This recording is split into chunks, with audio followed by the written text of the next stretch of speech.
o vaso nas mãos do oleiro.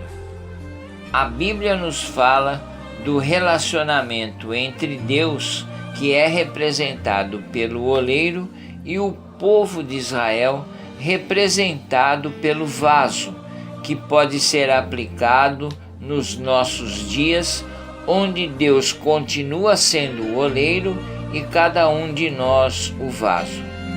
Jeremias, capítulo 18, versículo número 1, nos diz: veio a palavra do Senhor a Jeremias dizendo, versículo 2, dispõe-te e desce à casa do oleiro, e lá ouvireis as minhas palavras. Deus sempre está fazendo sua obra, e em Jeremias capítulo 18, versículo 4, o vaso que o oleiro fazia de barro se lhe estragou na mão, e tornou a fazer dele outro vaso, segundo bem lhe pareceu. Mas por que o vaso se estragou? Foi devido à má qualidade do barro. A qualidade do barro vai definir a qualidade do vaso. O barro representa as nossas atitudes.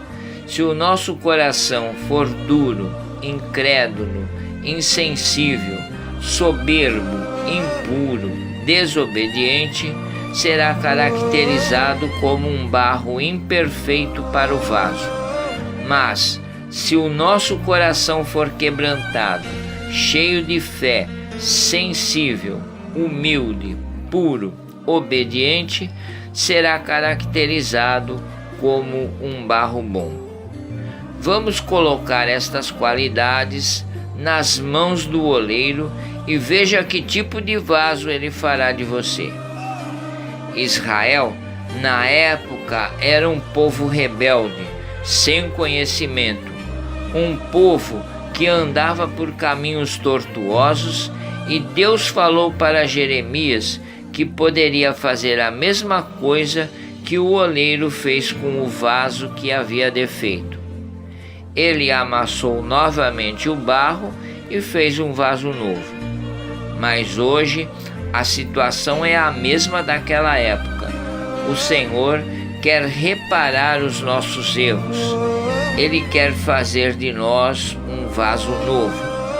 Israel passou por muitas dificuldades, sofreu muito nas mãos de seus inimigos para serem corrigidos. Nós também, a cada dia, somos corrigidos. Passamos por dificuldades, por tribulações, precisamos ser moldados. O barro precisa ser amassado.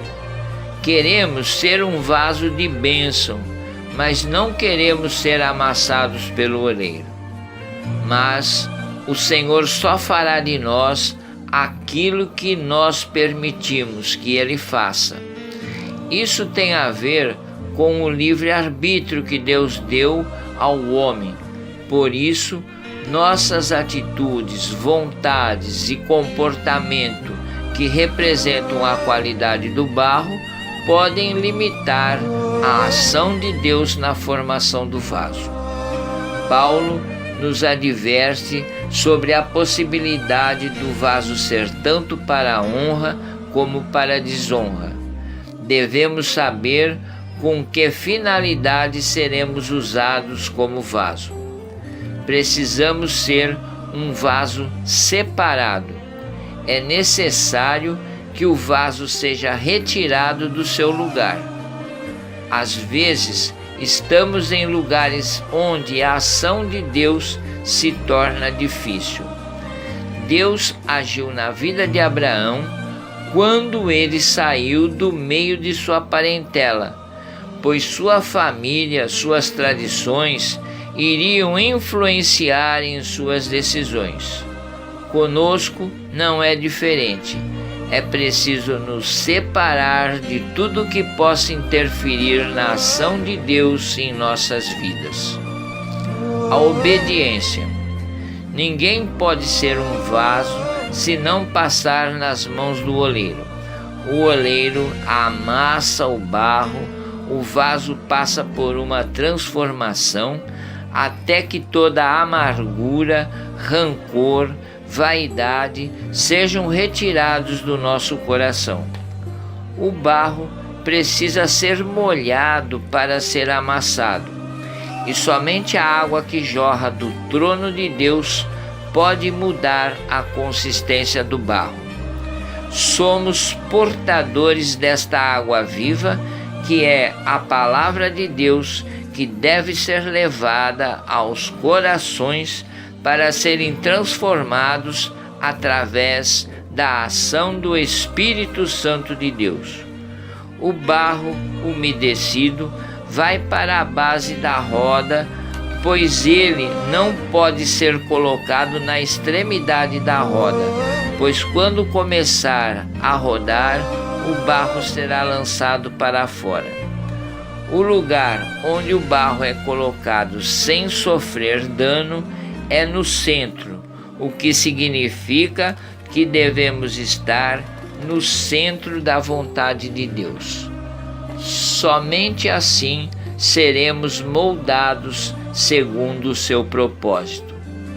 Depois que o barro está no centro da roda, o oleiro começa o processo de transformação, tanto na parte exterior como na parte interior.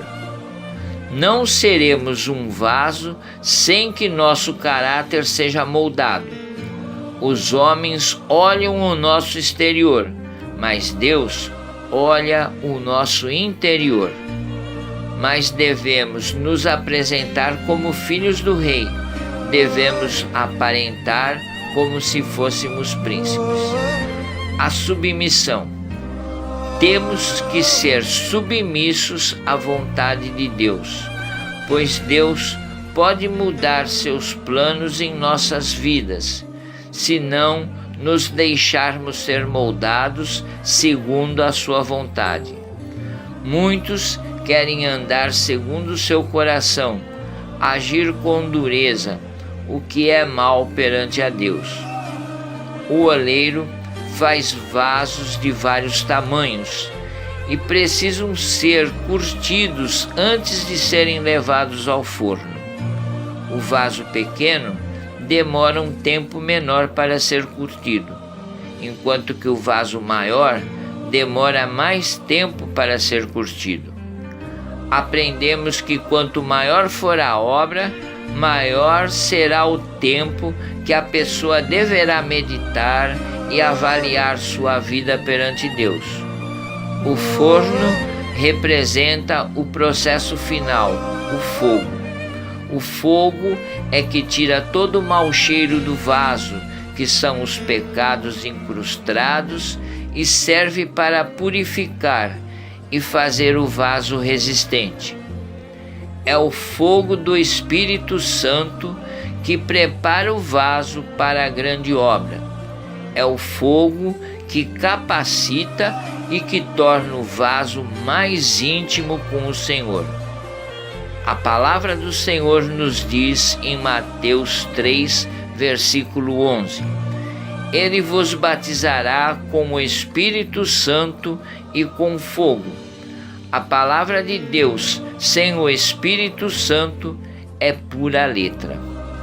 O Espírito Santo de Deus traz o entendimento da palavra. Por isso, precisamos manter essa chama acesa em nosso coração. Temos que buscar o Senhor todos os dias. Temos que nos renovar a cada dia. Muitos não buscam o Senhor para serem corrigidos, mas olham e criticam a rachadura dos outros vasos. Muitos não aceitam que são de barro e acham que são de porcelana. Alguns vasos são para a honra e outros para a desonra. Aqueles que desejam ser vasos de honra devem se santificar, se purificar através da obediência e temor da palavra de Deus. Temos, porém, um tesouro em vasos de barro, para que a excelência do poder seja de Deus e não de nós. Somos obras de suas mãos e temos as marcas do Senhor gravadas em nosso coração, desde a nossa criação. Amém? Eu sou Carlos Calmar. Deus deseja fazer de cada um de nós um vaso de bênção, para que através de nós seu nome seja louvado e glorificado, e que as bênçãos de Deus sejam com todos, hoje, amanhã e sempre assim seja.